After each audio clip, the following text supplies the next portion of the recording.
Hello મિત્રો, નમસ્કાર. NC classes ચેનલમાં તમારું હાર્દિક સ્વાગત છે. મિત્રો, ચેનલની અંદર નવા હોય તો સબસ્ક્રાઈબ, લાઈક અને શેર કરવાનું ભૂલતા નહીં. અને અવનવા ન્યૂઝ અમે અમારી ચેનલની અંદર લઈને આવીએ છીએ અને એની સાથે સાથે ધોરણ 9 થી 12ના પ્રશ્નપત્રો પણ સોલ્યુશન કરીને મૂકીએ છીએ. અને બીજું પણ ખાસ જે અભ્યાસક્રમ જે છે બરાબર, એ પણ અમે અમુક ચેપ્ટર મૂકીએ છીએ જે હાર્ડ છે તે. તો ખાસ અમારી ચેનલમાં નવા હોય તો લાઈક, શેર અને સબસ્ક્રાઈબ કરજો મિત્રો. સૌથી પહેલાં તો મિત્રો, હવે સરકારનો એક પરિપત્ર જાહેર કર્યો છે કે રાજ્યની સરકારી અને પ્રાથમિક શાળાઓમાં ચાલતી ગોલમાલ ધ્યાનમાં આવતા સરકારે પરિપત્ર શું કર્યો છે તો શિક્ષકો માટે નકલી વિદ્યાર્થી બતાવ્યા. તો શિક્ષકો ભરવા માટે 2 શિક્ષકો હોય, 60નું મહેકમ હોય તો 2 શિક્ષક આવવાના, પણ એની જગ્યાએ 61 હોય તો 3 શિક્ષક આવે મિત્રો. એ તમને પણ ખ્યાલ છે. તો મિત્રો, હવે વાત એમ છે કે રાજ્ય સરકારના શિક્ષણ વિભાગે કરેલો પરિપત્ર કે અન્ય સ્કૂલમાં જવું ન પડે તે માટે બીજી સરકારી કે પ્રાથમિક શાળાઓમાંથી વિદ્યાર્થીઓના એલસી ગાંઠી ઓછી સંખ્યાવાળી શાળામાં એડમિશન આપવાનો ખેલ ધ્યાને આવતા પરિપત્ર કરાયો છે. હવે જે સ્કૂલની અંદર સંખ્યા ઓછી છે અને જ્યાં સંખ્યા વધારે છે ત્યાંથી ખાસ કરીને એલસી નિકાલી અને બીજી સ્કૂલની અંદર એને શિફ્ટ કરવામાં આવે છે. તો વિદ્યાર્થીઓને મોકલવાની ગોળમાલમાં ખાનગી શાળાઓની સડોવણી બહાર આવશે તો તેમને સામે આકરી કાર્યવાહીનો નિર્દેશ. હવે એવું પણ છે કે કદાચ ખાનગી સ્કૂલોનો પણ ફાળો રહ્યો હોય તો પણ કદાચ એમને પણ કાર્યવાહી થઈ શકે છે.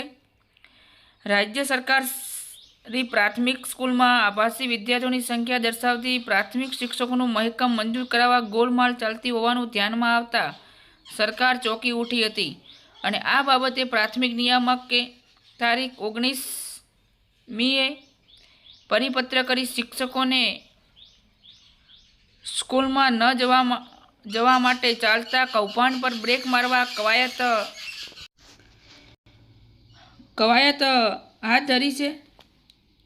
અને એમને મહેકમ દર વર્ષે 31 જુલાઈથી સ્થિતિ એ શાળાના સામાન્ય વયપત્રક પર નોંધાયેલા અને અભ્યાસ ચાલુ હોય તેવા વિદ્યાર્થીઓની સંખ્યાના આધારે રાજ્યની સરકારી પ્રાથમિક શાળાઓમાં પ્રાથમિક શિક્ષકોનું મહેકમ મંજૂર કરવામાં આવે છે.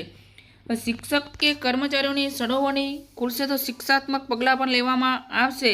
અને મિત્રો, એના માટે એક કમિટી પણ બનાવવામાં આવી છે અને કમિટી પણ બનશે કે મુખ્ય શિક્ષક, બીઆરસી અને સીઆરસી કેળવણી નિરીક્ષણ સહિતની એમની જે જવાબદારી છે એ પણ નક્કી કરાશે. હવે બીજી પણ વાત કરી કે શૂન્ય સંખ્યા હોય તેવી શાળા તાત્કાલિક અસરથી બંધ કરો. કે જે સંખ્યા એકદમ બિલકુલ છે જ નહીં, બરાબર, હજી પણ એનું નામ ચાલે છે એમ લિસ્ટની અંદર ઓનલાઈન, તો એને હંમેશા માટે હવે બંધ કરી દો. કે જે પ્રાથમિક શાળાઓની વિદ્યાર્થીઓની સંખ્યા શૂન્ય હોય તે તાત્કાલિક અસરથી બંધ કરવા આદેશ કરાયો છે. તેમજ આમ કરવામાં નહીં આવે તો આ અંગે સંબંધિત તાલુકા પ્રાથમિક શિક્ષણાધિકારી અને જિલ્લા પ્રાથમિક શિક્ષણાધિકારી અથવા શાસન અધિકારીની જવાબદારી નક્કી કરવા અલ્ટિમેટ અપાયું છે. એમને આદેશ આપી દીધો છે. એટલે એલસી કઢાવી એડમિશન લેવાયા હોય તેની સઘન તપાસ કરવા તાકીદ. પરિપત્રમાં ટીપીઓએ ઉદાહરણ આપના તાંબાની સરકારી પ્રાથમિક શાળા કે જ્યાં 60 વિદ્યાર્થીઓની સંખ્યા હોય તો 2 શિક્ષક મળવાપાત્ર હોય અને 61 વિદ્યાર્થીની સંખ્યા થાય તો 3 શિક્ષક મળવાપાત્ર થતા હોય તેવા વિદ્યાર્થીઓની નજીવી સંખ્યાના ફેરફારને કારણે શિક્ષક કે મુખ્ય શિક્ષકની વધ થવાની કે મહેકમ ચલાવવાની શક્યતા રહેલી છે તેવી તમામ શાળા હોય તેમજ શાળાની આજુબાજુ શાળાઓમાં 31 જુલાઈની સ્થિતિએ મહેકમ મંજૂર થવા અગાઉ અને મહેકમ મંજૂર થયા પછી સમયગાળામાં પ્રવેશ મળેલા હોય કે એલસી કઢાવેલ હોય તે કારણોની સઘન ચકાસણી કરવાની રહેશે. દરેક મિત્રોએ ધ્યાન રાખવાનું છે આપણે. તો મિત્રો, આ નવા ન્યૂઝ હતા આપણી સમક્ષ. જો ચેનલમાં નવા હોય તો લાઈક, શેર અને સબસ્ક્રાઈબ કરવાનું ભૂલતા નહીં. ફરી નેક્સ્ટ વિડીયોમાં મળીશું. જય હિન્દ, જય ભારત.